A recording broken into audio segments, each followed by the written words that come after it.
আসসালামু আলাইকুম। সবার আগে বাছাই করা 10টি আন্তর্জাতিক খবর জানিয়ে দেব। প্রথমেই থাকছে শিরোনাম। তবে তার আগে অনুরোধ থাকবে ভিডিওটিতে একটি লাইক দিবেন।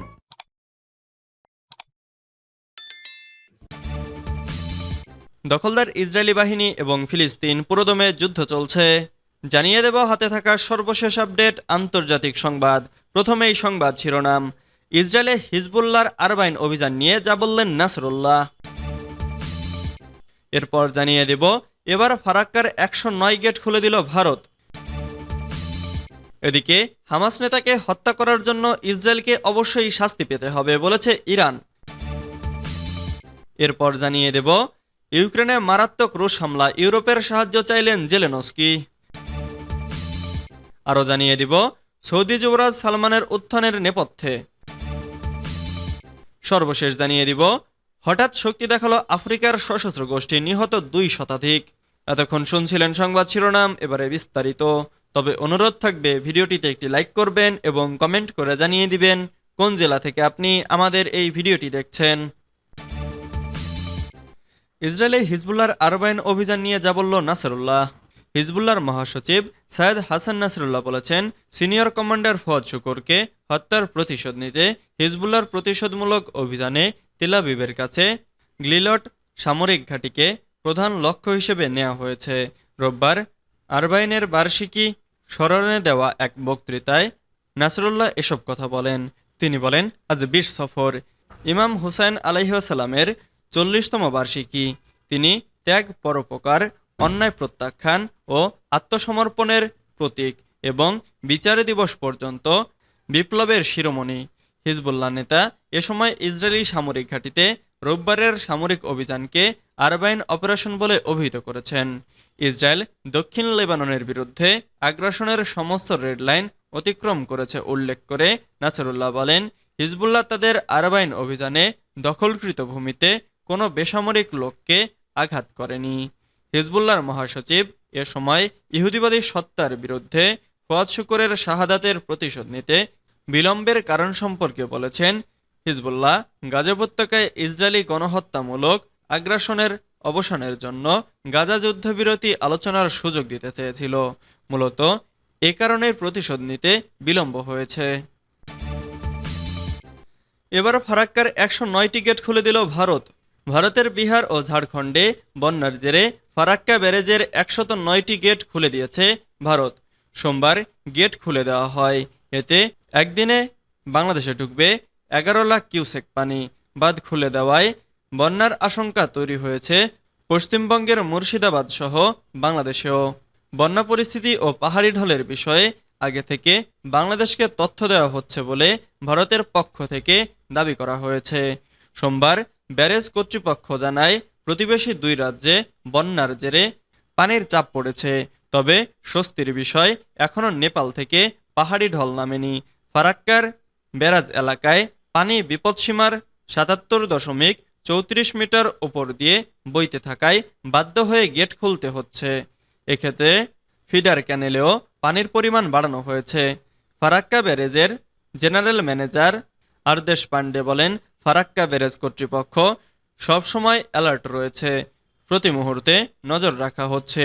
খুব কম সময়ের মধ্যে যেভাবে পানির চাপ তৈরি হয়েছে তাতে 109 গেটের সবকটি খুলে না দিলে ব্যারেজের ওপর চাপ তৈরি হচ্ছিল, বড় ক্ষতি হয়ে যেতে পারত। আপাতত ফিডার ক্যানেলে 40,000 কিউসেক ও ডাউনস্ট্রিমে 11 লাখ কিউসেক পানি ছাড়া হয়েছে। হামাস নেতাকে হত্যা করার জন্য ইসরায়েলকে অবশ্যই শাস্তি পেতে হবে বলেছে ইরান। তেহরানে হামাস নেতা ইসমাইল হানিয়ার গুপ্ত হত্যার জন্য ইহুদিবাদী ইসরায়েলকে অবশ্যই শাস্তি দেওয়া হবে বলে আবারও ঘোষণা করেছেন ইরানের পররাষ্ট্রমন্ত্রী সায়েদ আব্বাস আরাকচি। তিনি ইতালির পররাষ্ট্রমন্ত্রী অ্যান্তনিও তাজানি ওনমের সঙ্গে এক ফোনালাপে তেহরানের এ প্রত্যয় ঘোষণা করেন। রোববার রাতে অনুষ্ঠিত ওই ফোনালাপে আরাকচি বলেন, তেহরানে ইসরায়েলি সন্ত্রাসী হামলার জবাব হবে অবশ্যম্ভাবী এবং অত্যন্ত হিসাব নিকাশ করে সে হামলা চালানো হবে। ইতালির পররাষ্ট্রমন্ত্রীর সঙ্গে ফোনালাপের পর নিজের এক্স পেজে দেওয়া এক পোস্টে ইরানের পররাষ্ট্রমন্ত্রী জানান, ইসরায়েল যুদ্ধের বিস্তার চাইলেও আমরা যুদ্ধ ছড়িয়ে পড়ুক তা চাই না, যদিও সেরকম কোনো কিছুর ভয় আমাদের নেই। সায়েদ আব্বাস আরাকচি বলেন, অ্যান্তনিও তাজানি ইরানের পররাষ্ট্রমন্ত্রীর দায়িত্ব গ্রহণ করায় অভিনন্দন জানানোর জন্য ফোন করেছিলেন এবং তাদের দুজনের দীর্ঘ ফোনালাপে আঞ্চলিক পরিস্থিতি গুরুত্ব পায়। ইউক্রেনে মারাত্মক রুশ হামলা, ইউরোপের সাহায্য চাইলেন জেলেনস্কি। রাশিয়ার ড্রোন ও ক্ষেপণাস্ত্র ধ্বংস করতে এবং পুতিনের দেশে হামলা চালাতে আবারও ইউরোপের সাহায্য চাইলেন ইউক্রেনের প্রেসিডেন্ট ভলোদিমির জেলেনস্কি। ইউক্রেনে মারাত্মক রুশ বিমান হামলার প্রেক্ষিতে সোমবার ইউরোপীয় দেশগুলোর প্রতি এ আহ্বান জানান তিনি। জেলেনস্কি বলেন, রাশিয়ান বাহিনী সোমবার শতাধিক ক্ষেপণাস্ত্র এবং শতাধিক ড্রোন দিয়ে ইউক্রেনে আঘাত হেনেছে। এতে বেশ কয়েকটি পশ্চিমা প্রতিবেশী বা ইউক্রেনের কাছাকাছি অবস্থান করা ইউরোপীয় দেশও ক্ষতিগ্রস্ত হয়েছে। জেলেনস্কি এদিন সোশ্যাল মিডিয়ায় দেওয়া এক পোস্টে বলেছেন, আমাদের ইউরোপীয় প্রতিবেশী দেশগুলোর F-16 যুদ্ধবিমান এবং আমাদের বিমান প্রতিরক্ষা ইউনিটগুলো একসঙ্গে মিলে কাজ করলে ইউক্রেনে আমাদের বিভিন্ন অঞ্চলে যে প্রাণহানি ঘটছে তা রক্ষার জন্য আরও অনেক কিছু করতে পারতাম। এ সময় তিনি ইরানি ক্ষেপণাস্ত্রগুলো ধ্বংস করতে ইসরায়েলকে মার্কিন সহায়তার কথা স্পষ্টভাবে উল্লেখ করেন। জেলেনস্কি বলেন, যদি এ ধরনের ঐক্য মধ্যপ্রাচ্যে এত ভালো কাজ করে থাকে তাহলে ইউরোপেও একই কাজ করা উচিত। জীবনের মূল্য সর্বত্র একই রকম হওয়া উচিত। সৌদি যুবরাজ সালমানের উত্থানের নেপথ্যে 2015 সালের জানুয়ারি মাস সৌদি আরবের 90 বছর বয়সী বাদশাহ আবদুল্লাহ তখন হাসপাতালে মৃত্যুসজ্জায়। তার সৎ ভাই সালমান পরবর্তী বাদশাহ হতে চলেছেন এবং সালমানের প্রিয় ছেলে মোহাম্মদ বিন সালমান ক্ষমতা গ্রহণের প্রস্তুতি নিচ্ছিলেন। যুবরাজ মোহাম্মদ বিন সালমান শুধুমাত্র তার নামের অধ্যক্ষর MBS নামে পরিচিত ছিলেন এবং তখন তার বয়স মোটে 29 বছর।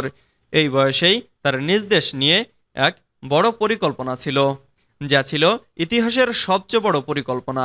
তবে তার আশঙ্কা ছিল যে নিজের সৌদি রাজপরিবারের ভেতরে থাকা চক্রান্তকারীরা শেষ পর্যন্ত তার বিরুদ্ধে দাঁড়াতে পারে। তাই ওই জানুয়ারি মাসের এক মধ্যরাতে তিনি শীর্ষ নিরাপত্তা কর্মকর্তাকে প্রাসাদে ডেকে পাঠান তার আনুগত্য সম্পর্কে নিশ্চিত হওয়ার জন্য। সাদ আল জাবরি নামের ওই নিরাপত্তা কর্মকর্তাকে বলা হয়েছিল তার মোবাইল ফোনটি বাইরে একটি টেবিলে রেখে আসতে। MBSও একই কাজ করেন। দুজন তখন একদম একা।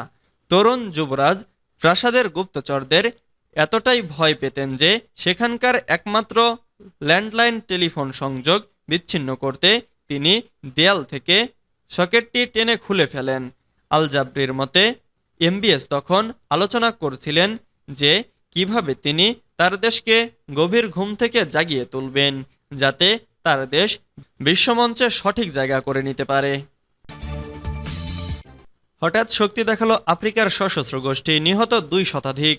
আল কায়েদা ঘনিষ্ঠ সশস্ত্র গোষ্ঠী জামাত নুসরাত আল ইসলাম ওয়াল মুমিনিন হঠাৎ শক্তি দেখালো। গোষ্ঠীটি বুরকিনা ফাসোতে হামলা চালিয়ে 200 জনের বেশি মানুষ হত্যা করেছে, আহত হয়েছে 1.5 শতাধিক।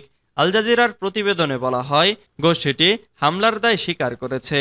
তারা এটিকে নিজেদের সক্ষমতার প্রমাণ হিসেবে উপস্থাপন করেছে।